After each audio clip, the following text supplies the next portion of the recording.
إنك حميد مجيد.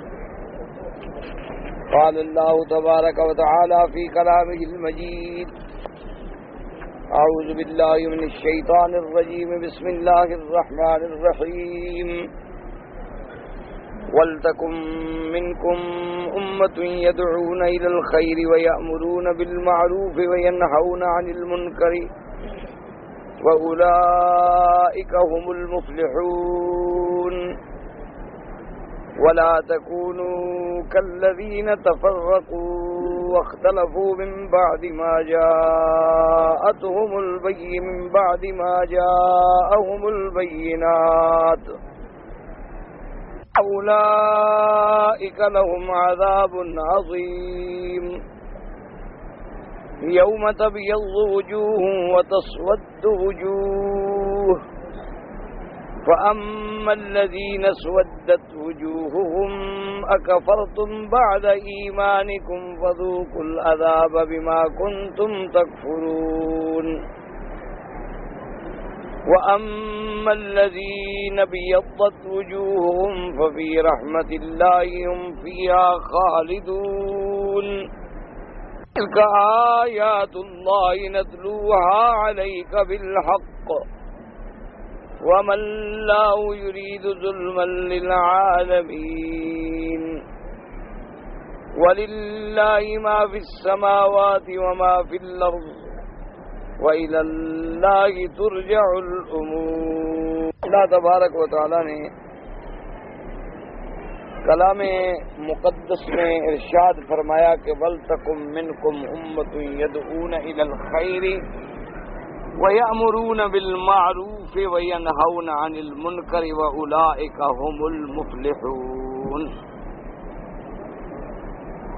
الحمدللہ سابقہ آیات میں آپ نے پڑھا ہے، اور کل ہم نے پھر خلاصہ درس میں تفصیل سے عرض کیا تھا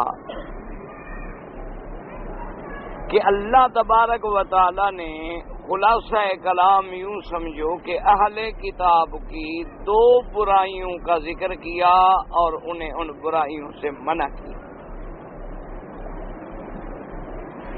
پہلی بات تو یہ تھی کہ یا اہل الکتاب لم تکفرون بآیات اللہ، کہ ان کو منع کیا گیا کفر کرنے سے، کہ بھی اہل کتاب تم اللہ کی آیات سے کیوں کفر کرتے ہو. ایک ان میں برائی سب سے بڑی کیا تھی؟ کفر کی. اور دوسری ان میں برائی کیا تھی کہ ایک تو خود بھی کفر کرتے تھے، دوسرا دوسروں کو بھی روکتے تھے ایمان لانے سے. اس کی ان برائی کو ذکر کیا گیا کہ یا اہل الکتاب لم تصدون عن سبیل اللہ، اہل کتاب تم لوگوں کو اسلام سے کیوں روکتے ہو، اللہ کے راستے سے کیوں روکتے ہو. اس ساری تفصیلات کے بعد اب اللہ نے اپنے بندوں کو، ایمان والے بندوں کو جو صحیح معنی میں ایمان لائے ہیں، ان کو حکم دیا. دو حکم دیے. ابھی کافر جو ہیں، اہل کتاب جو ہیں، وہ تو کفر کر رہے ہیں، لیکن مومن کا کام یہ ہے کہ ان کو خیر کی دعوت دے، بھلائی کا حکم کرے اور برائی سے روکے. اور دوسرا حکم یہ دیا کہ تم کسی تفرقہ میں نہ پڑو، اختلاف کا شکار نہ ہو. تو ان کی دو بری عادتوں کا ذکر کیا گیا، ان کے مقابلے پر مسلمانوں کی دو اچھی باتوں کا ذکر کیا گیا کہ اسلام کا تو حکم یہ ہے کہ اللہ کی بھلائی کی طرف بلاؤ، بھلائی کا حکم کرو اور برائی سے روکو. اور دوسری بات یہ ہے، یہ حکم دیا گیا کہ وَلَا تَكُونُوا كَالَّذِينَ تَفَرَّقُوا، ان لوگوں کی طرح تم نہ ہو جاؤ جو لوگ جو تھے جنہوں نے تفرقہ کیا، حق سے ہٹ گئے. وَاخْتَلَفُوا مِن بَعْدِ مَا جَاءَهُمُ الْبَيِّنَاتُ، اور انہوں نے اختلاف بھی اس وقت کیا جب ان کے پاس کھلی ہوئی آیات و نشانیاں پہنچ گئیں. اب سب سے پہلی بات تو یہ سمجھیں کہ اسلوب بیان یہ ہے کہ وَلْتَكُن مِّنكُمْ أُمَّةٌ، امت بمانے جماعت بھی ہے، کہ تم میں سے ایک ایسی امت، ایک ایسی جماعت جو ہے وہ ہر وقت موجود ہونی چاہیے جس کا کام ہی یہ ہو کہ امر بالمعروف اور نہی عن المنکر. اور بہت ساری احادیث مبارک میں یہ بڑی سخت وعید آئی ہے کہ اگر دنیا میں اللہ نہ کرے لوگوں نے امر بالمعروف چھوڑ دیا اور نہی عن المنکر چھوڑ دیا، انجام یہ ہوگا کہ پھر اللہ کا عذاب عمومی جو ہے سب کو پکڑ۔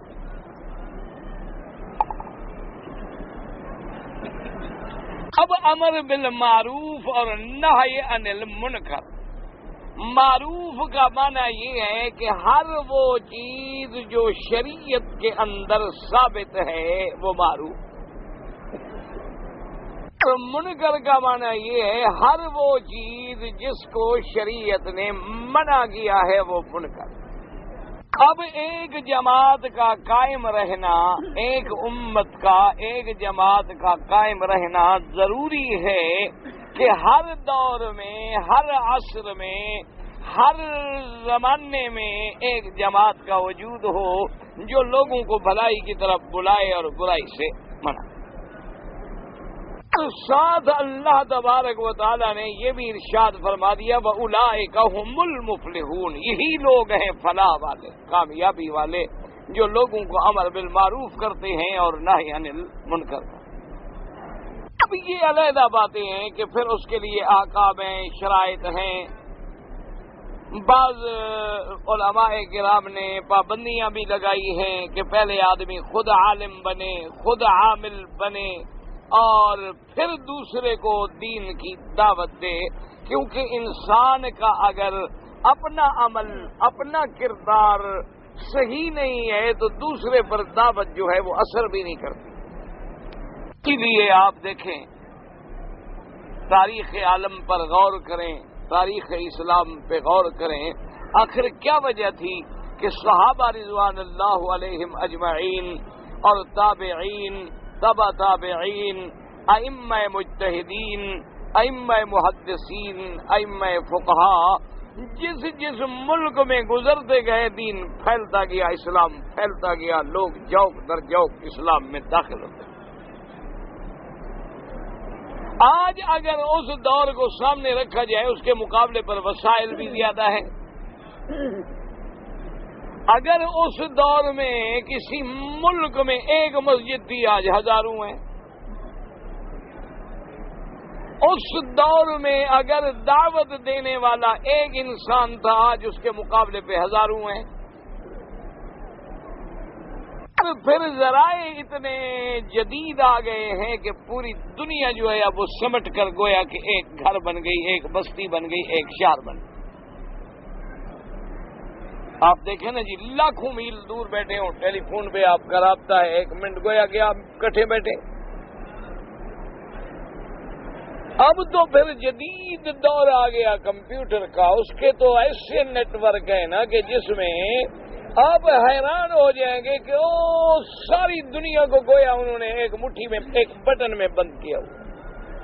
اس کے ذریعے یعنی آپ اپنا پیغام پہنچانا چاہتے ہیں، آپ کو وسائل مہیا ہیں، ذرائع مہیا ہیں، آپ اپنی بات کو جو ہے نا جی چند لمحات میں پوری دنیا میں پہنچا سکتے ہیں۔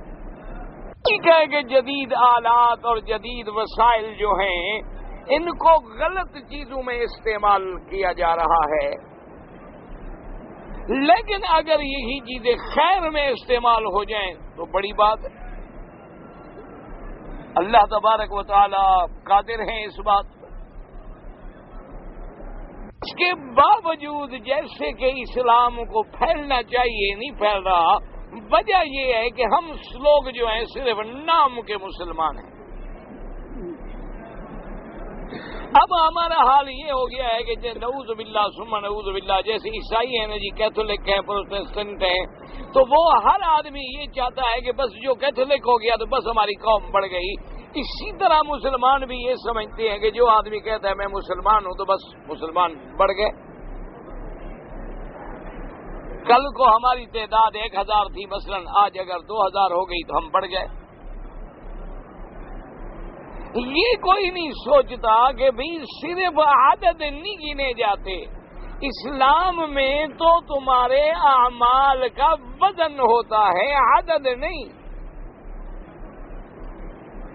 کیا مانا؟ ایک آدمی اگر 100 رکعت نفل پڑھے لیکن وہ شروط و ارکان کے ساتھ نہ پڑھے، اس کے مقابلے پر وہ آدمی زیادہ بہتر ہے جو 4 رکعت نماز ادا کرے لیکن ارکان کے ساتھ، شروط کے ساتھ، احکام کے ساتھ، فرائض کے ساتھ، سنن کے ساتھ، واجبات کے ساتھ، مستحبات کے ساتھ، وہ زیادہ بہتر ہے۔ یہی وجہ ہے کہ آج پوری دنیا میں مسلمان جو ہے، اور اللہ تبارک و تعالی رحمت کرے، اس کا اہمیت جو ہے دنیا میں، اس کا مقام جو ہے گر گیا ہے، اتنا خراب ہو چکا ہے کہ لوگ مسلمان کا لفظ سنتے ہوئے ڈرتے ہیں۔ تو دشمن کا پراپگنڈا ہے کہ وہ مسلمانوں کو بدنام کرنے کے لیے روز نت نئی چالیں چل رہا ہے، اور سب سے بڑی بات جو ہے ہمارا عمل ہے۔ کوئی لاکھ ہمیں بدنام کرے، ہم ٹھیک ہوں گے تو کوئی کیا کرے گا؟ ہمارے اندر ایسی کالی بھیڑیں مل جاتی ہیں نا جی ان کو، کہ مسلمان بھی ہم کہلاتے ہیں، اور اعمال کے لحاظ سے اسلام کی کوئی ادنا سی شکل بھی ہمارے اندر موجود نہیں رہی۔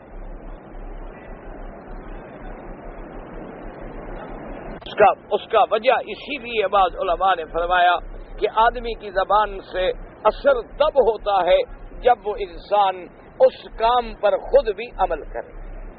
پہلے عالم ہے، عامل ہے، اب دوسرے کو بات کہہ رہا ہے تو اثر ہے۔ تو بہرحال ایک حکم تو ہمیں یہ ہے کہ ہم بھلائی کی طرف بلائیں اور برائی سے روکیں۔ اور اسی طرح یہ ایک وبا پھیلی ہے کہ اگر آپ ایک مکان میں رہتے ہیں، ایک فلیٹ میں ہیں، دوسرا اور ہے، تیسرا چوتھا، آپ کے سامنے برائی ہو رہی ہے، لوگ کہتے ہیں چھوڑو بھائی، آپ اپنے کام سے کام رکھو، تمہیں کیا ضرورت ہے کسی کے معاملات میں ٹانگ اڑانے کی؟ یہ بات اسلام کے خلاف۔ تمہاری ذمہ داری ہے کہ تم بھلائی کا حکم دو اور برائی سے روکو۔ اب تمہاری طاقت جتنی ہے، اگر تم قوت سے روک سکتے ہو، حضور نے کیسی پیاری مثال دی میرے آقا سرکار مدینہ صلی اللہ علیہ وسلم نے۔ حضور پاک نے فرمایا کہ ایک کشتی ہے، اس کی 2 حصے ہیں، ایک اعلیٰ حصہ ہے، ایک نیچے والا۔ جیسے آج کل آپ جہاز دیکھتے ہیں، بڑے بڑے بحری جہاز، 2-2, 3-3, 4-4 منزلہ۔ آپ نے مثال دی کہ ایک کشتی ہے، اس کی 2 منزلیں ہیں، کچھ لوگ نیچے والی منزل میں ہیں، کچھ لوگ اوپر والی منزل میں۔ نیچے والوں کو پانی کے لیے اوپر جانا پڑتا ہے کہ پانی کا انتظام جو ہے وہ اوپر ہے، وہ جاتے ہیں، بھرتے ہیں، پیتے ہیں۔ تو اوپر والے غصے میں آ گئے، انہوں نے کہا کہ نہیں مت بھرو پانی اوپر سے، یہ کیا تم ہر وقت اوپر چڑھ رہے ہو، اتر رہے ہو، چڑھ رہے ہو، اتر رہے ہو، سارا ہمارا مقام گندا کر دیا ہے، ہم نہیں پانی بھرنے دیتے۔ اب نیچے والوں نے فکر کیا کہ بھائی وہ پانی ہمیں بھرنے نہیں دیتے اور پانی کے بغیر ہم زندہ نہیں رہ سکتے، تو انہوں نے کہا اچھی بات ہے بھائی، ہم تو پانی کے بالکل قریب ہیں، ہم تو نیچے ہیں، لہذا کشتی میں ایک سوراخ کر دیتے ہیں، پانی اندر آ جائے گا، یہاں سے بیٹھے بیٹھے پیتے رہیں گے۔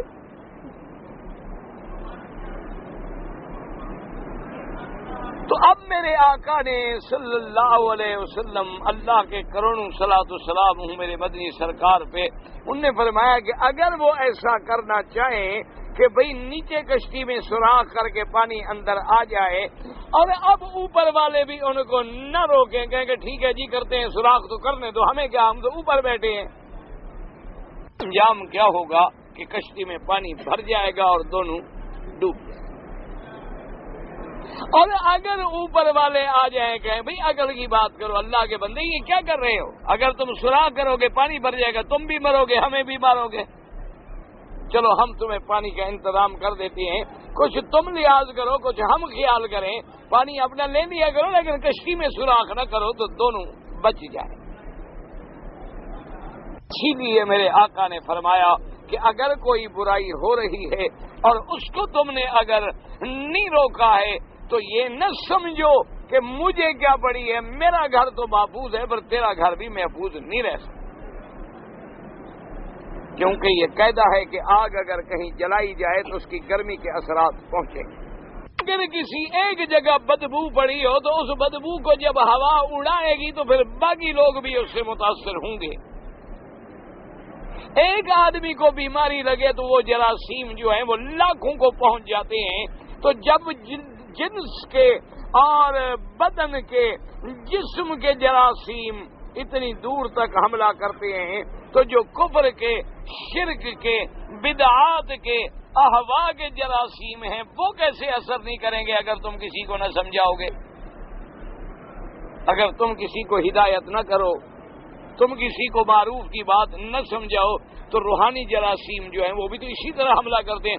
تم کہو ٹھیک ہے بھائی، بات یہ ہے کہ میں تو توحید کے عقیدے پہ ہوں، میں اللہ کی وحدت کا قائل ہوں، اگر میرے رشتہ دار ہیں، میرے گھر والی ہیں، میرے بھائی ہیں، بیٹے ہیں، وہ اگر قبروں پہ جاتے ہیں، سجدہ کرتے ہیں، میں کیا کروں؟ آخر چھوڑو جی، ہر آدمی آزاد ہے.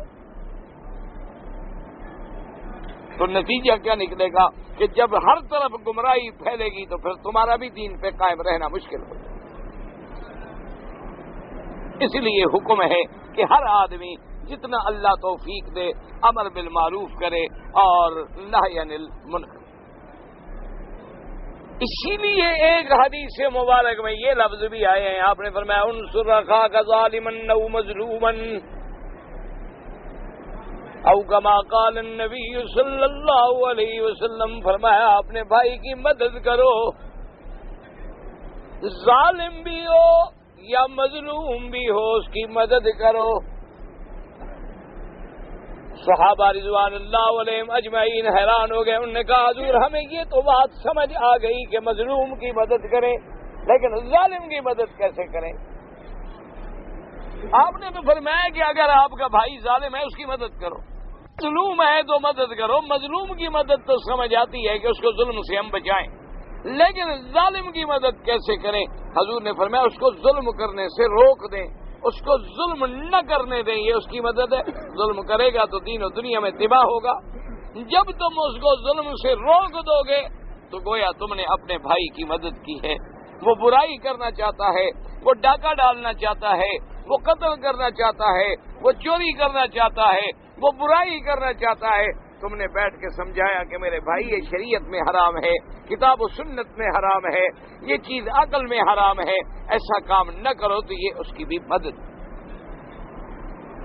اسی طرح میرے اللہ نے حکم فرمایا کہ وَلَا تَكُونُوا كَالَّذِينَ تَفَرَّقُوا وَاخْتَلَفُوا مِن بَعْدِ مَا جَاءَهُمُ الْبَيِّنَاتُ. آپ نے فرمایا ہرگز تم ایسا نہ ہو جانا، وَلَا تَكُونُوا، ان لوگوں کی طرح جو تم سے پہلے گزرے ہیں، یعنی اہل کتاب. انہوں نے کیا کیا؟ تفرقوا، وہ 72 فرقوں میں بٹ گئے. میرے آقا نے سرکار مدینہ صلی اللہ علیہ وسلم نے فرمایا کہ پہلی قومیں جو تھیں، پہلی امتیں جو تھیں وہ 72 فرقوں میں بٹ گئیں. میری امت جو ہے وہ 73 فرقوں میں بٹ جائے. اور ساتھ یہ بھی فرما دیا کہ ستفترق امتی علی 73 فرقۃ کلہم فی النار الا ما انا علیہ واصحابی، او کما قال النبی صلی اللہ علیہ وسلم. آپ نے فرمایا کہ میری امت جو ہے وہ 73 فرقوں میں بٹ جائے گی اور سب کے سب فرقے جو ہیں وہ جہنم میں جائیں گے، صرف ایک فرقہ جو ہے وہ نجات پائے گا. صحابہ نے پوچھا حضور یا رسول اللہ صلی اللہ علیہ وسلم وہ کون سا ایک فرقہ ہے جو نجات پائے گا؟ فرمایا جو میرے اور میرے صحابہ کے طریقے پہ. اسی لیے بڑے بڑے ائمہ دین نے، اصحاب رسول پاک نے رضوان اللہ علیہم اجمعین ارشاد فرمایا کہ وہ نجات پانے والا فرقہ کون ہے؟ اہل سنت والجماعت.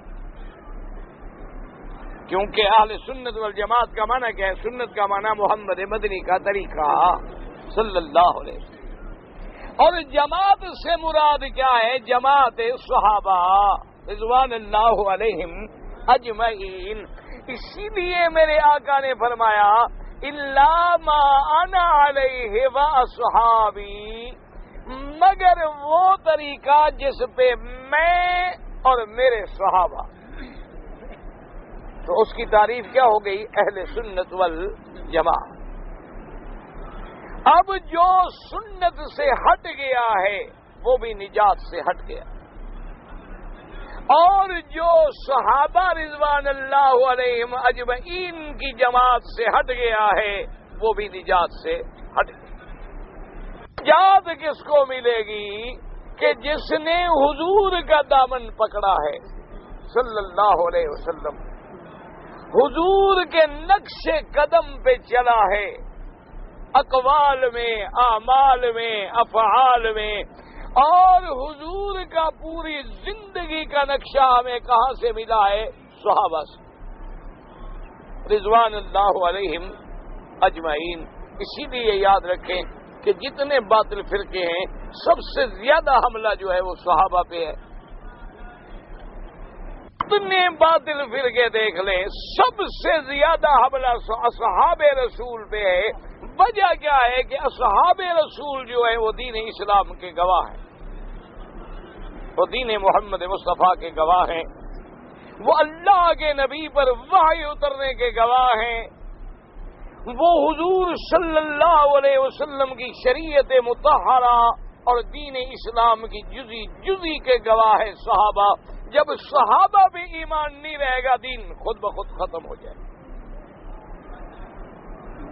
اس کی چھوٹی سی مثال ہے بات سمجھانے کے لیے کہ آپ اگر مقدمہ دائر کریں کسی کورٹ میں اور آپ کے گواہ جو ہیں وہ ذرا کے اندر جھوٹے ثابت ہو جائیں تو مقدمہ ختم، کیونکہ مقدمے کی کامیابی کا مدار کس پہ ہے؟ گواہوں پہ ہے۔ تو اللہ کے نبی نے فرما دیا، ورنہ تو دیکھیں نا اتنی بات کافی تھی نا، حضور فرما دیتے کہ جو میرے راستے پہ ہے بس ختم۔ لیکن وضاحت فرمانے کا مقصد یہ تھا کہ حضور کا رستہ وہ ہے جو اللہ کا حکم ہے، اور صحابہ کا رستہ وہ ہے جو محمد مدنی نے سمجھایا ہے رضوان اللہ تعالی علیہم اجمعین۔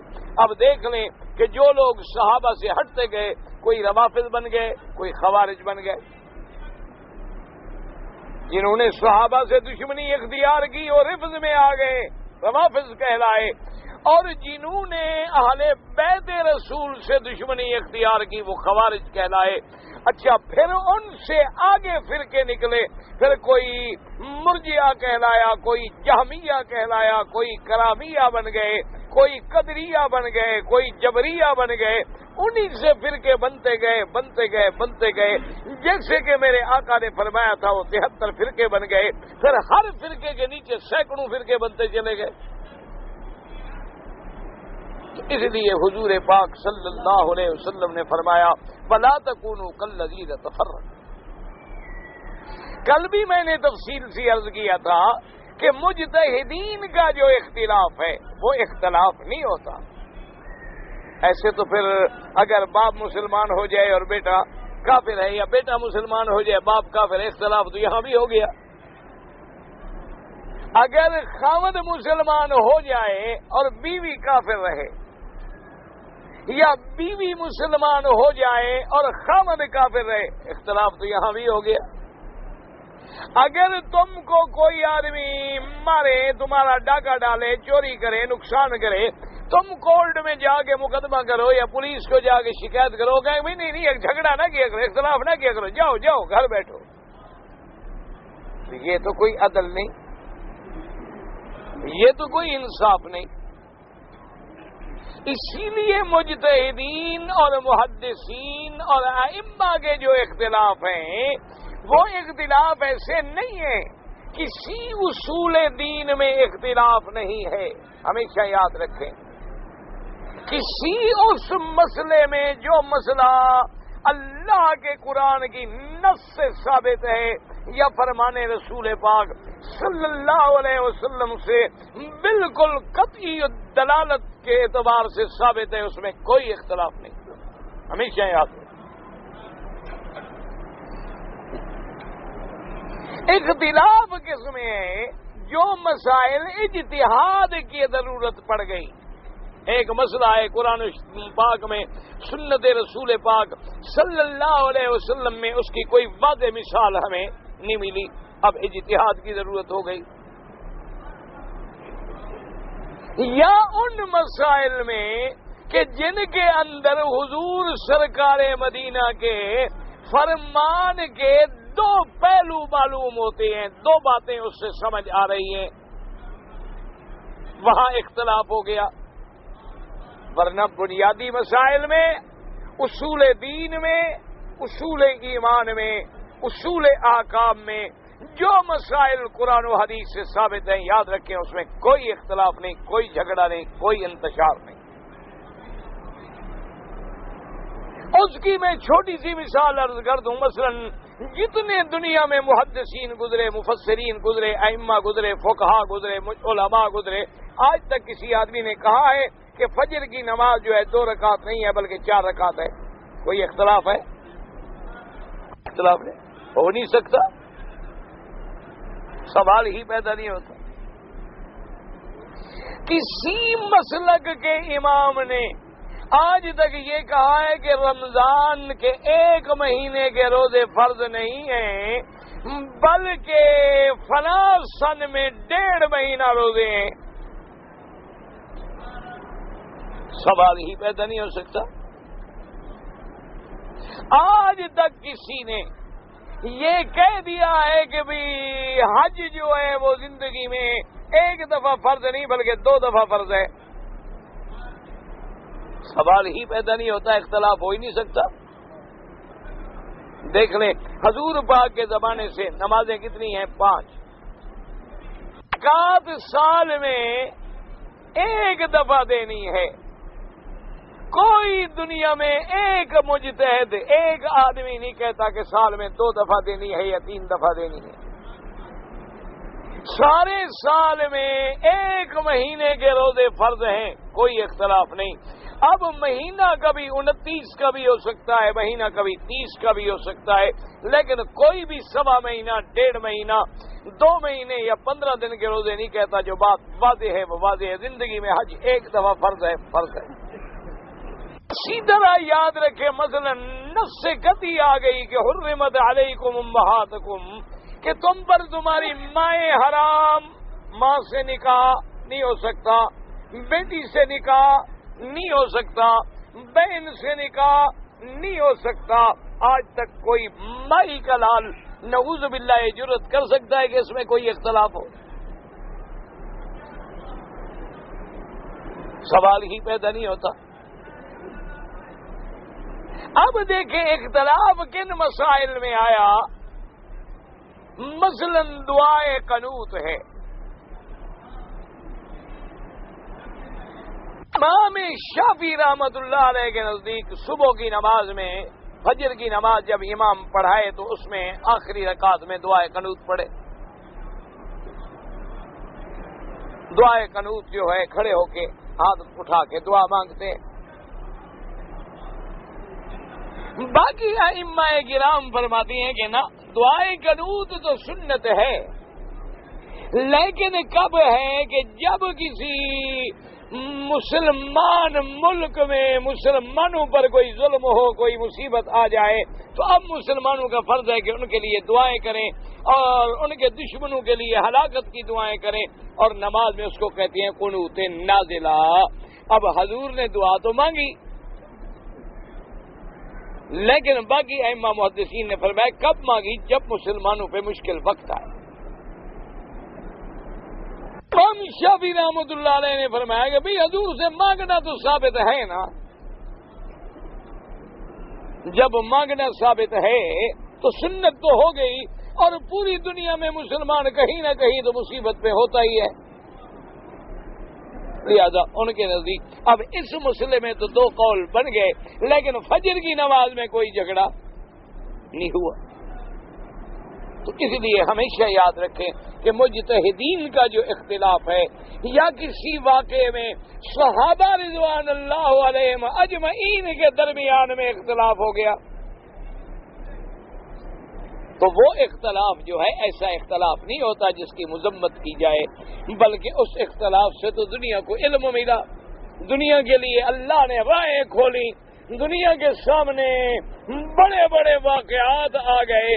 حضور صلی اللہ علیہ وآلہ وصحبہ وسلم نے یہ بھی ارشاد فرما دیا کہ اگر ایک مسئلہ معلوم نہیں ہے اور مجتہد جو ہے وہ اجتہاد کرتا ہے اور مسئلے کو ڈھونڈ رہا ہے، فرمایا اگر وہ غلطی بھی کرے تب بھی اللہ اس کو اجر دیتے ہیں، ثواب دیتے ہیں۔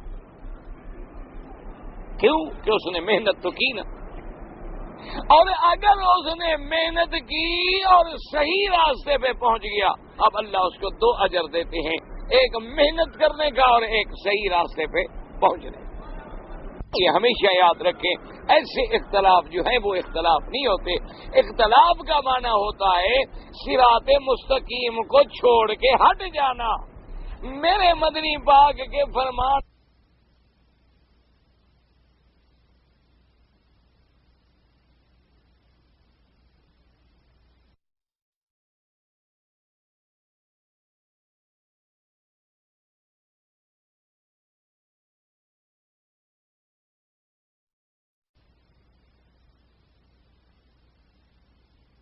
جانا اور بدعت و اہوا اور اپنی خواہشات کے تابع ہو جانا، دین میں نئی نئی باتیں پیدا کر دینا، وہ ابداع ہے، وہ احداث ہے، وہ اتباع الہوا ہے اور وہ باعث بربادی ہے۔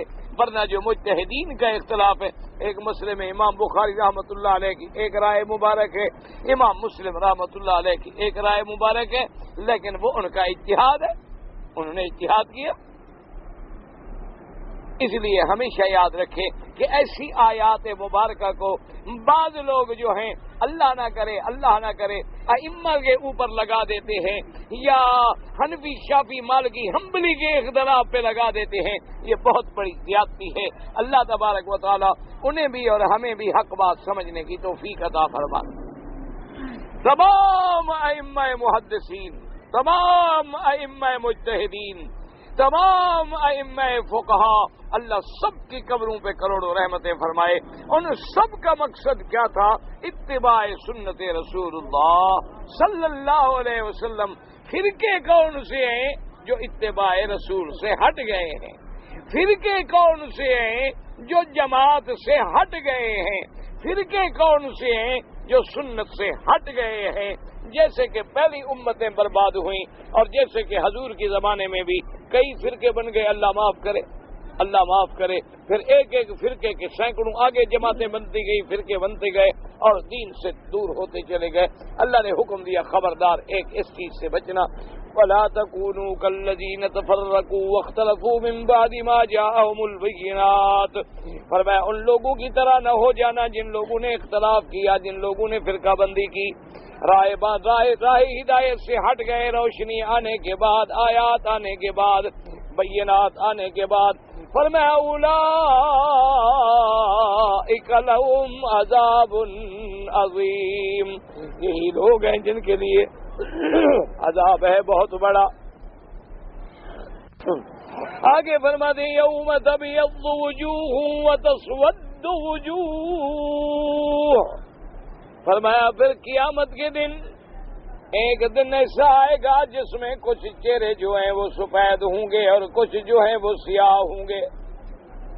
علماء نے لکھا وجہ کیا ہے کہ ایمان جو ہے وہ نور ہے، سنت جو ہے وہ نور ہے، اور اس کے مقابلے پہ کفر جو ہے ظلمات ہے، بدعات جو ہے وہ ظلمات ہیں، جتنی اتباع ہوا ہے وہ ظلمات ہے، وہ اندھیرے ہیں۔ تو اب اللہ ایمان والوں کو، اتباع سنت کے کرنے والوں کو، اہل سنت والجماعت کو قیامت والے دن بھی چہروں پہ خاص روشنی عطا فرمائیں گے کہ ان کے چہرے چمکتے ہوں گے۔ اور جو لوگ کافر ہیں یا جن لوگوں نے بدعت کو اپنا دین بنا لیا، یا جن لوگوں نے اتباع ہوا کی، چونکہ وہ ظلمات اندھیرے کے تھے، ظلمت کی وجہ سے قیامت میں بھی ان کے چہرے جو ہیں وہ سیاہ ہوں گے۔ اللہ تبارک و تعالیٰ یعنی ایک علامت بنا دیں گے، واضح کر دیں گے کہ یہ روشن چہرے والے جو ہیں ایمان والے ہیں، روشن چہرے والے جو ہیں اسلام والے ہیں، اور یہ سیاہ چہرے والے جو ہیں یہ بدعت والے، کفر والے، شرک والے ہیں۔ لیکن یہ بات یاد رکھیں کہ آج بعض مستشرقین جو ہیں، اعداء اسلام جو ہیں، وہ اسلام کے دشمن ایک ایک موقع کی انتظار میں بیٹھے ہیں۔ وہ کہتے ہیں دیکھو جی اسلام بڑا فخر کرتا ہے کہ ہمارے نزدیک گورے اور کالے کا کوئی فرق نہیں ہے. حضرت بلال اگر کالے تھے، حضرت عمر حضرت عثمان گورے تھے، لیکن اسلام نے ایک صف میں کھڑا کیا. حضور نے کالے گورے کی کوئی تمیز نہیں رکھی. لا فضل لأحمر علی اسودا، کسی گورے کو کالے پہ فضیلت نہیں الا بالتقوی، مگر عمل کے ساتھ، پرہیزگاری کے ساتھ. وہ کہتے ہیں دیکھو جی تمہارے قرآن میں خود ہے کہ قیامت والے دن بھی دو گروہ ہوں گے، ایک سفید ہوں گے ایک سیاہ ہوں گے. تو تمہارا تو اپنا قرآن، اللہ خود دو گروہ بنا رہے ہیں، گورے کالے میں فرق کر رہے ہیں. دشمن جو ہے نا، یاد رکھو، تو انتظار میں بیٹھا ہوتا ہے نا کہ بس ذرا مجھے موقع ملے اور میں اسلام پہ حملہ کروں. ذرا موقع مل جائے فوراً اسلام دشمنی آ گئی. ابھی دیکھیں نا حضور صلی اللہ علیہ وسلم کے تعدد ازواج پر کتنا ظالموں نے کتابیں لکھ ڈالی. جی اللہ کے نبی نے اتنی شادیاں کی، اتنی نکاح کی ہے، اتنی شادیاں کی، اتنی نکاح کی ہے، اتنی شادیاں کی. حالانکہ وہ جانتے ہیں کہ پہلے نبیوں کی تو 100 شادی تھی، پہلے انبیاء علیہ السلام کی تو 100 بیویاں تھیں. ان کے بارے میں تو تمہاری زبانیں گنگ ہیں، بات بھی نہیں کرتے ہو. صرف حضور پاک صلی اللہ، کیوں ان کو پتا ہے کہ اب دین جو ہے دین محمد مصطفیٰ ہے، اب شریعت جو ہے وہ شریعت محمد مصطفیٰ ہے، اب اتباع کرنے والے جو ہیں وہ مسلمان ہیں. لہٰذا ان کے دماغوں میں کوئی نہ کوئی زہر کا انجیکشن لگا دو کہ دیکھو جی تمہارے نبی نے اتنی نکاح کی ہے، اتنی شادیاں کی، اتنی نکاح کی ہے، اتنی شادیاں کی. اور اسی طرح سے اللہ تبارک و تعالی معاف کرے، یہ الزام بھی انہوں نے لگایا کہ جب قرآن کہتے ہیں یوم تبیض وجوہ وتسود وجوہ، کہ اس دن ایسے لوگ ہوں گے جن کے چہرے سفید ہوں گے اور ایسے لوگ ہوں گے جن کے چہرے سیاہ ہوں گے. تو کہتے ہیں دیکھو جی گورے کالے میں، لیکن سمجھانے کا بھی ذرا کچھ انداز ہوتے ہیں. اللہ تبارک و تعالی ہمیں بھی انہیں بھی سب کو، سب سے بڑی ذمہ داری تو ہم مسلمانوں پہ ہے کہ جو ہم عورتیں بچے لے کے آتے ہیں ہم اپنے گھر والوں کو سمجھائیں بھئی اللہ کے حرم میں داخل ہونے کے کیا آداب ہیں. یہ اللہ کا گھر ہے، اللہ کے گھر میں داخل ہونا ہے تو ہم آرام سے داخل ہوں، اچھا لباس پہن کے داخل ہوں، مردوں سے دور بیٹھیں، دور دور طواف کریں، آخری صفوں میں نماز پڑھیں، اور اگر خطرہ ہے اختلاط کا حجر اسود پہ بوسہ نہ دیں تاکہ غیر مردوں سے ٹکراؤ نہ ہو جائے. اللہ پاک اشارے کا بھی اتنی ثواب دے دیں گے جتنی بوسے کا ہے. یہ ہماری ذمہ داری ہے، اگر ہم سمجھائیں تو کسی کو مشکلات پیش نہ، لیکن ہم لوگ بھی نہیں سمجھاتے. اور دوسری بات جو ہے ذمہ داروں کے لیے بھی یہ ضروری ہے کہ پورے حرمین الشریفین کے آداب جو ہیں وہ بھی باقاعدہ لکھ کے بھی لگائے جائیں اور ہر زبان میں تقسیم بھی کیے جائیں، تاکہ جب کوئی نیا آدمی آئے اس کو ایک کاغذ دے دیا، ہر زبان کے اندر ہو، اس سے پوچھا جائے تم کون سی زبان جانتے ہو، بھئی یہ آداب ہے، اس کی خلاف ورزی نہیں کرنی. تو کچھ دن تو لگیں گے لیکن لوگوں کو پھر آہستہ آہستہ آہستہ آہستہ سمجھ آنی شروع ہو جائے.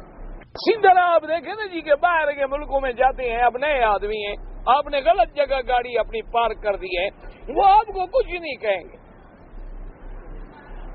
نہ آپ سے بات کریں گے، نہ آپ پہ جرمانہ کریں گے، نہ فائن کریں گے، کچھ بھی نہیں کریں گے. آپ کی گاڑی پہ آگے ایک کاغذ لگا کے چلے جائیں، اس میں ہدایت ہوگی کہ آپ نے یہ غلطی کی ہے، آئندہ آپ ایسی بات نہ کریں.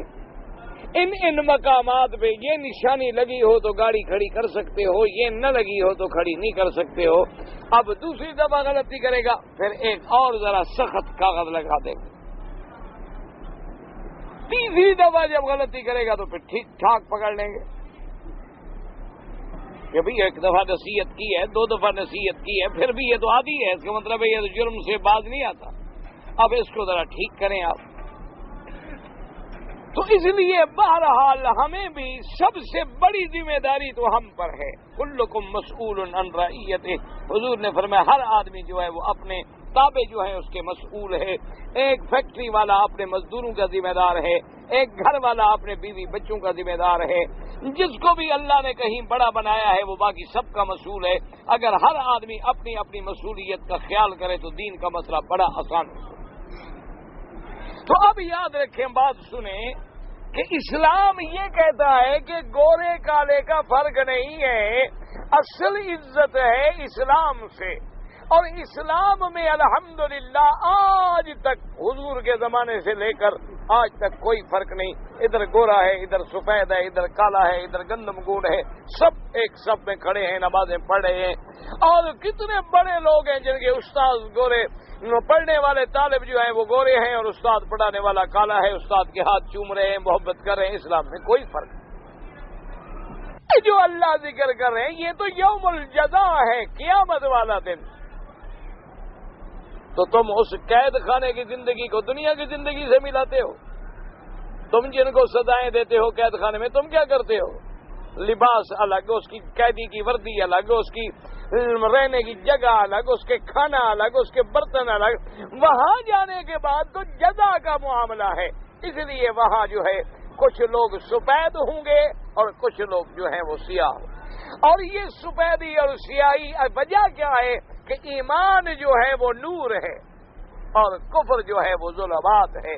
جیسے اللہ نے قرآن میں ہر مسلمان کو الحمدللہ آیت الکرسی تقریباً آتی ہے، پڑھتے رہتے ہیں آپ، اللہ ولی الذین آمنوا یخرجہم من الظلمات الی النور والذین کفروا اولیاؤہم الطاغوت یخرجونہم من النور الی الظلمات۔ تو ایمان نور ہے، نورہم یسعی بین ایدیہم واتبعوا النور الذی انزل معہ انزلنا الیک نورا مبینا۔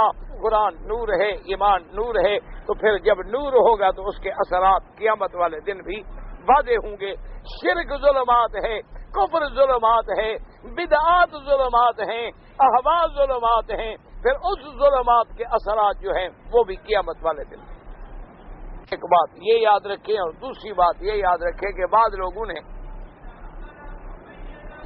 یہ بھی لکھا ہے کہ یوم تبیض وجوہ وتسود وجوہ، انہیں فرمایا کہ معنی یہ ہے کہ کچھ لوگوں کے چہرے سیاہ ہوں گے، کچھ کے سفید ہوں گے۔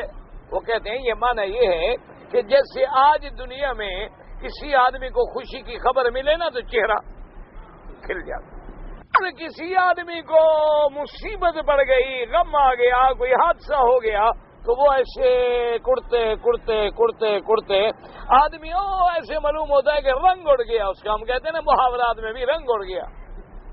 لوگ کہتے ہیں کہ معنی یہ ہے کہ یہ ضروری نہیں کہ سفیدی سیاہی حقیقتاً ہو، بلکہ جو ایمان والے ہیں اس دن ان کے لیے آزادی ہے، پروانہ ہے، جنت ہے، نعمت ہے، رحمت ہے، وہ خوش ہوں گے۔ اور جو جہنم والے ہیں ان پر عذاب ہے، ان پر تکلیف ہے، اس کی وجہ سے وہ پریشان حال ہوں گے، ورنہ کوئی حقیقی طور پہ سیاہی اور سفیدی نہیں ہوگی۔ بعض علماء نے یہ لکھا لیکن یہ قول راجح نہیں، راجح قول یہ ہے کہ حقیقتاً۔ اور پھر اللہ نے قرآن میں بار بار کئی مقام پہ ذکر فرما دیا، جیسے دوسرے مقام پر آپ نے پڑھا ہے، اللہ پاک نے فرمایا وجوہ یومئذ ناظرۃ الی ربہا ناظرہ ووجوہ یومئذ باسرہ تظن ان یفعل بہا فاقرہ۔ اور دوسری مقام بھی آتا ہے علیہا غبرہ ترہقہا قطرہ اولئک ہم الکفرۃ الفجرہ او کما قال اللہ فی کتابہ۔ اللہ تبارک و تعالی نے قرآن میں فرمایا حقیقتاً یہ حقیقت ہوگی کہ وہ روح سیاہ ہوں گے کافر، اور مومن جو ہے اس کے چہرے پہ نور ایمان کی جلوہ ہوگا، نور ایمان کی چمک ہوگی، نور ایمان کی دمک ہوگی۔ اس لیے فرمایا یوم تبیض وجوہ وتسود وجوہ فاما الذین اسودت وجوہہم اکفرتم بعد ایمانکم فذوقوا العذاب بما کنتم تکفرون۔ اللہ فرماتی ہے کہ جن لوگوں کے چہرے سیاہ ہوں گے ان کو کہا جائے گا اکفرتم بعد ایمانکم، کیا تم نے کفر کیا ایمان کے بعد؟ تو اب عذاب چکھو بسبب اس کے جو تم نے کفر کیا۔ لیکن یہاں یہ سوال پیدا ہوتا ہے کہ اکفرتم بعد ایمانکم، حالانکہ چہرے سیاہ جو ہیں وہ تو سب کافروں کے ہوں گے، ہر کافر کا چہرہ سیاہ ہوگا، تو اس میں تو سوال تو یہ بتا رہا ہے کہ صرف ان کا چہرہ سیاہ ہوگا جو ایمان لانے کے بعد دوبارہ کفر کرے۔ اکفرتم بعد ایمانکم، حالانکہ ہر کافر کا چہرہ جو ہے وہ سیاہ ہوگا۔ تو اس کے جواب محدثین نے، مفسرین نے، علماء کرام نے کئی جواب دیے ہیں۔ بعض علماء نے تو فرمایا ہے کہ اس سے مراد جو ہے منافق ہے، کہ منافق جو تھے وہ بھی ظاہراً ایمان لے آئے لیکن اندر جو ہے کفر کو چھپائے رکھا۔ اور بعض علماء کرام نے فرمایا کہ اس سے مراد مرتد ہیں۔ اکفرتم بعد ایمانکم فذوقوا العذاب بما کنتم تکفرون، انہوں نے فرمایا مرتد جو ایمان لانے کے بعد کافر ہو گئے۔ اور بعض علماء نے فرمایا کہ نہ، کفر سے مراد کفر اعتقادی بھی ہوتا ہے اور کفر عملی بھی ہوتا ہے۔ کیا مانا ہے؟ ایک آدمی مسلمان ہے لیکن عمل کافروں والے کر رہا ہے مسلمان، کلمہ پڑھتا ہے لیکن خنزیر بھی کھا لیتا ہے، سود بھی کھا لیتا ہے، شراب بھی پی لیتا ہے، اعمال وہی ہیں جو کافروں والے اعمال ہیں۔ تو ان کو کہا جائے اکفرتم بعد ایمانکم، کہ طالبوں تم نے ایمان لانے کے بعد بھی وہ عمل کیے جو کافروں کے عمل تھے، اس وجہ سے آج تم عذاب کا مزہ چکھو۔ بعض علماء نے یہ جواب دیا، اور بعض علماء نے فرمایا کہ اکفرتم بعد ایمانکم، اس کا جواب یہ ہے کہ اللہ نے سب سے ایک عہد لیا تھا، الست بربکم قالوا بلا، اللہ نے سب سے وعدہ لیا تھا، سب نے اقرار کیا تھا، اس کے بعد جس نے کفر کیا تو گویا ایمان کے بعد کفر کیا، کہ سب نے مانا تھا کہ ہمارا رب تو ہے، لیکن اللہ کو ماننے کے بعد بھی وہ کافر ہو گئے، غیروں کو حاجت روا مشکل کشا بنا لیا، غیروں کے سجدے کرنے لگے اور اس کے بعد غیروں کی عبادت کرنے لگے، تو لہذا سب نے گویا ایمان کے بعد کفر کیا۔ بعض علماء نے، بعض مفسرین کرام نے اکفرتم بعد ایمانکم فذوقوا العذاب بما کنتم تکفرون، اس کا یہ جواب دیا ہے۔ لیکن یاد رکھو آیت اپنے عموم پر ہے، العبرت بالعموم، ایک قاعدہ ہوتا ہے کہ آیت اپنے عموم پر ہے، یہ سارے کے سارے آ جائیں گے۔ اگر مرتد ہے اس نے بھی ایمان کے بعد کفر کیا، منافق ہے اس نے بھی ایمان ظاہر کرنے کے بعد کفر کیا، اگر اس نے الست والا عہد توڑا تو اس نے بھی ایمان کے بعد کفر کیا، اگر ہے مسلمان لیکن اعمال کافروں کے ہیں، کیونکہ کبھی نفاق عملی ہوتا ہے، کبھی نفاق اعتقادی ہوتا ہے، اسی طرح کبھی کفر جو ہے اعتقادی ہے اور کبھی کفر جو ہے عملی ہے، یعنی نام تو مسلمانوں کا ہے، کلمہ بھی پڑھتا ہے لیکن اعمال کافروں کے ہیں۔ اس لیے علماء نے فرمایا کہ آیت کو اپنے عموم پہ رہنے دو، جیسے آیت عام ہے سب کو شامل ہے۔ اکفرتم بعد ایمانکم وذوقوا العذاب بما کنتم تکفرون۔ یاد رکھیں ہر جگہ اکثر مقام قرآن پہ پڑھیں گے آپ تو آئے گا ذوقو ذوقو ذوق، یہ سارے قرآن پاک پہ نظر ڈالیں کئی مقام پہ یہ لفظ آتا ہے۔ حالانکہ ذوق جو ہے، تذوق جو ہے، اس کا معنی تو ہوتا ہے چکھنا۔ بات یاد رکھیں قرآن پاک میں کئی مقام پہ آپ پڑھیں گے نا جی، جہاں جہاں جہنمیوں کو عذاب کا حکم دیا گیا تو حکم دیا گیا ذوقو فذوقوا العذاب ذق انک انت العزیز الکریم۔ تو ذوق جو ہے، تذوق جو ہے، اس کا معنی ہوتا ہے چکھنا۔ کیا معنی؟ جیسے آپ ہانڈی بناتے ہیں نا جی، تو آدمی ہانڈی سے تھوڑا سا کچھ لے کے زبان پہ یوں کر لیتا ہے کہ بھی نمک ٹھیک ہے یا زیادہ ہے یا کم ہے، تو یہ ہے چکھنا۔ کھانا اور چیز ہے، چکھنا اور چیز ہے، پینا اور چیز ہے، سونگھنا اور چیز ہے۔ تو ہر جگہ یہ کہا گیا وجہ یہ علماء کرام فرماتی ہیں کہ اللہ نے فرمایا یہ تو ذرا سا عذاب ہے، عذاب تو آگے اور بہت ہے، ذرا چکھو تو صحیح، یعنی اشارہ کیا گیا کہ یہ عذاب جو ہے یہ تو ابھی ذرا سا ہے، جیسے ہم کسی کو کہیں تھوڑا سا چکھ لو بھائی بعد میں کھا لینا، تو ابھی اس لیے ان کو کہا گیا کہ تم جو انکار کرتے تھے قیامت کا، تم جو انکار کرتے تھے جہنم کا، تم جو انکار کرتے تھے اللہ کے عذاب کا، تو اب چکھو۔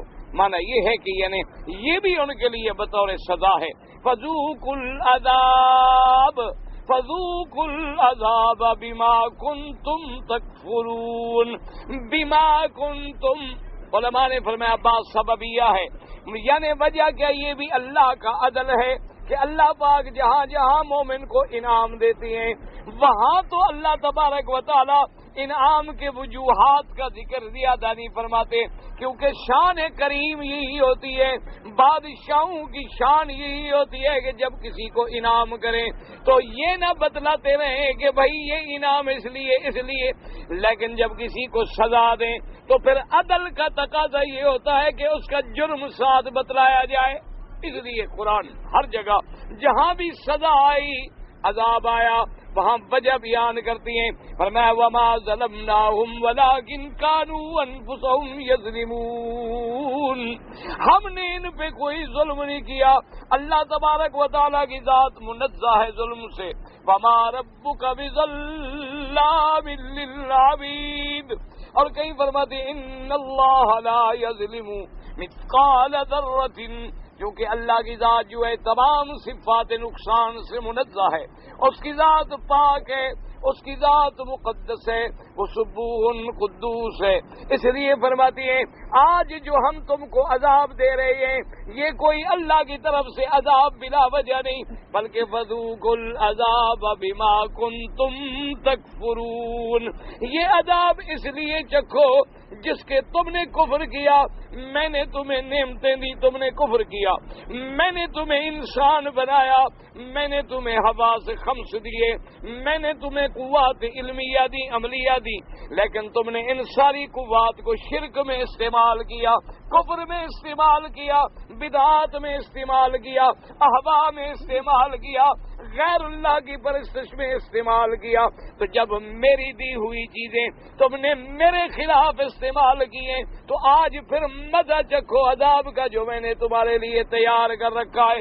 میں نے تیری پیشانی بنائی کہ تم میرا سجدہ کرے، تو نے قبروں پہ سجدہ کیا، میں نے تمہیں منہ دیا کہ حلال کھائے، تم نے حرام کھایا، میں نے تمہیں آنکھیں دی کہ ہدایت کا رستہ دیکھے، تو نے گمراہی والے رستے کو اختیار کیا، میں نے تمہیں پاؤں دیے کہ تو سیدھے راستے پہ چلے، تو ٹیڑھے راستے پہ چلا، میں نے تمہیں ہاتھ دیے کہ تو ہدایت والی اچھے کام کرے، اعتصام بحبل اللہ کرے، لیکن تو نے شیطان کی رسی کو تھام لیا، تو اب تم اس دن کا مزہ چکھو، فذوقوا العذاب فذوقوا العذاب بما کنتم تکفرون۔ ان کے مقابلے پر وَأَمَّا الَّذِينَ ابْيَضَّتْ وُجُوهُهُمْ فَفِي رَحْمَةِ اللَّهِ هُمْ فِيهَا خَالِدُونَ، اور اللہ فرماتے ہیں وہ لوگ جن کے چہرے سفید ہوں گے، جن کے چہروں پہ نور ہوگا، ان کے لیے دو نعمتیں، ففی رحمت اللہ، اللہ کی رحمت میں ہوں گے، جنت میں ہوں گے، اور دوسری نعمت کیا ہے، ہم فیہا خالدون، اور یہ جنت کی نعمتیں بھی دائمی ہوں گی، یہ نہیں کہ آج دے دو اور کل چھین لو، آج تو محل میں کسی کو رہنے دو اور کل کو بھی نکلو، پھر وہ نعمت تو نہیں، وہ تو پھر عذاب بن گیا نا جی، کہ اتنے آرام سے آدمی کو جگہ ملے پھر نکال دیا۔ فرمایا نا جنت بھی ملے گی، دائمی بھی ملے گی، ہمیشہ بھی ملے گی، وفی رحمت اللہ ہم فیہا خالدون، اور دوسرا یہ بھی اشارہ ہو گیا کہ جنت جو ملے گی تو محض اللہ کی رحمت سے ملے گی، ورنہ ہم ساری زندگی بھی خدا کی نعمتوں کا شکر ادا کریں، شکر نہیں کر سکتے، نعمت کا بدلہ نہیں دے سکتے، اللہ نے جو ہمیں نعمتیں دی ہیں ہم شکر نہیں کر سکتے، تو جنت جو ملے گی تو خالص اللہ کی رحمت ہوگی، اس لیے یہ نہیں فرمایا کہ جنت میں، بلکہ فرمایا ففی رحمت اللہ ہم فیہا خالدون، اور وہ جنت میں ہمیشہ اللہ کی رحمت سے رہیں گے۔ اس لیے میرے آقا نے سرکار مدینہ صلی اللہ علیہ وسلم نے فرمایا کہ آپ نے فرمایا کہ لا کوئی شخص بھی جنت میں داخل نہیں ہوگا الا برحمت اللہ، مگر اللہ کی رحمت سے۔ حضور سے پوچھا کہ انت یا رسول اللہ، فرمایا الا ان یتغمدنی اللہ برحمتہ، فرمایا مگر مجھے بھی اللہ اپنی رحمت میں ڈھانپ لیں گے، یعنی جنت میں ہر آدمی رحمت سے جائے گا۔ دعا کریں اللہ ہم سب پر بھی رحمتیں فرمائیں اور جنت الفردوس نصیب فرما دیں۔ اور اس کے بعد جناب فرماتے ہیں تلک آیات اللہ نتلوها علیک بالحق وما اللہ یرید ظلما للعالمین۔ اللہ نے فرمایا کہ میرے مدنی صلی اللہ علیہ وسلم یہ اللہ کی آیات جو ہیں، یہ اللہ کی حجت جو بینات جو ہیں، یہ ہم آپ پر پڑھ رہے ہیں تاکہ آپ پر حقیقت کھول دیں دنیا و آخرت کی۔ اللہ تبارک و تعالی نہیں ارادہ فرماتے لوگوں پہ ظلم کرنے کا، کیوں اللہ پاک جو ہے وہ عادل ہیں، اللہ پاک جو ہے وہ حکیم ہیں، اللہ پاک جو ہے وہ علیم ہیں، اللہ پاک جو ہے وہ رحیم ہیں۔ اللہ تبارک و تعالی متصف ہیں سائر صفات شان کے ساتھ، اور اللہ تبارک و تعالی کی ذات منزہ ہے سائر صفات نقصان سے۔ جتنی صفات نقصان والی اللہ پاک ہے، اللہ ظلم سے بھی پاک۔ ان کو اتنی کیوں سزا دی؟ ان کے کفر کا تقاضا یہ تھا، انکار کا تقاضا یہ تھا، ان کے شرک کا تقاضا یہ تھا، اللہ کی توحید سے بغاوت کا تقاضا یہ تھا۔ اللہ نے فرمایا میرا مدنی آپ ان احوال کو نہیں جانتے، ہم آپ پر کھول کھول کے پڑھ رہے ہیں، آپ کو بتلا رہے ہیں، آپ کو سنا رہے ہیں۔ تلک آیات اللہ نتلوها علیک بالحق وما اللہ یرید ظلما للعالمین۔ اور آگے فرماتے ہیں وَلِلَّهِ مَا فِي السَّمَاوَاتِ وَمَا فِي الْأَرْضِ وَإِلَى اللَّهِ تُرْجَعُ الْأُمُورِ، اللہ ہی کے لیے جو کچھ کے آسمانوں میں ہے اور جو کچھ کے زمینوں میں ہے۔ کیا مانا؟ مقصد یہ تھا کہ اگر کوئی جاہل، اگر کوئی کافر، اگر کوئی باغی یہ الزام لگائے کہ اللہ نے کیوں جہنم دے دی اتنی لمبی، تو آگے اللہ نے فرمایا میرے مدنی صلی اللہ علیہ وسلم آپ دنیا کو سمجھا دیں آسمانوں اور زمینوں میں جو کچھ ہے اس کا مالک کون ہے؟ اللہ ہے۔ تو اگر اپنے ملک میں کوئی کچھ کرے تو کیا تکلیف ہے کسی کو؟ دیکھو نا جی، ایک اینک ہے، یہ عارضی ملک ہے، کوئی حقیقی ملک بھی نہیں، عارضی ملک ہے۔ میں اس اینک کو کسی کو دے دوں، ہدیہ کر دوں، بیچ دوں، بدل دوں، تو آپ کو کیا اعتراض کرنے کا حق ہے؟ میری چیز ہے۔ ظلم تو تب ہے جب تیری اینک اتار کے میں بیچ دوں، وہ ہے ظلم۔ تو اللہ نے فرمایا جب ساری مخلوق میری ہے، اس کے اندر ہر فیصلہ میرا جو ہے وہ حق ہے، وہ ظلم نہیں ہو سکتا، کیونکہ ملک میرا، مملوک میرے، عبید میرے، مخلوق میرے، سب کچھ میرا۔ جب میں اپنے ملک میں کوئی تصرف کروں، کسی کو اونچا کر دوں، کسی کو نیچا کر دوں، کسی کو امیر بنا دوں، کسی کو غریب بنا دوں، کسی ذلیل کو عزت والا بنا دوں، کسی عزت والے کو ذلیل کر دوں، میری مرضی، اس میں میری حکمتیں ہیں، کسی کو اعتراض کرنے کا حق نہیں۔ وَلِلَّهِ مَا فِي السَّمَاوَاتِ وَمَا فِي الْأَرْضِ، اور آسمانوں اور زمینوں کا معنی یہ ہوتا ہے کہ عام طور پر بندے کے سامنے یہ چیزیں ہیں، آسمان یا زمین، ورنہ ان کے درمیان میں بھی جو چیزیں ہیں، یا آسمانوں کے اوپر جو چیزیں ہیں، زمین کے نیچے جو چیزیں ہیں، سب میرے اللہ کے ملک میں ہیں۔ اللہ تبارک و تعالی مالک ہیں، اسی لیے کبھی آتا ہے لَهُ مُلْكُ السَّمَاوَاتِ وَالْأَرْضِ، کبھی آتا ہے ما فی السماوات وما فی الارض۔ تو جب سب چیزیں میری ہیں، میری مخلوق ہیں، تو جو مجھے چھوڑ کے میری مخلوق سے، میرے مملوک سے مانگتا ہے، اس سے بڑا جاہل کون ہو سکتا ہے کہ مالک کو چھوڑ کے خود غلاموں سے مانگے؟ اگر ایک آدمی خود بھکاری ہے، خود مانگنے والا ہے، وہ تمہیں کیا دے گا؟ تم اس سے مانگو جو سب کو دینے والا ہے، جو سب کا مالک ہے، جو سب کا خالق ہے، جو حاکم ہے، جو عادل ہے، جو متصرف ہے۔ اور اس کے بعد فرماتے ہیں وَإِلَى اللَّهِ وَإِلَى اللَّهِ تُرْجَعُ الْأُمُورُ، اور اسی کی طرف لوٹتے ہیں تمام مسئلے، تمام حکم اسی کی طرف لوٹیں گے، اور وہ حاکم ہے، متصرف ہے، اس فعال لما یرید ہے۔ جب دنیا و آخرت میں ہر چیز اسی کی طرف لوٹنی ہے تو تم بھی پھر اسی کی ابتدا، اسی کی اتباع کرو، اسی کے احکام پہ چلو، اسی کی فرما برداری کرو۔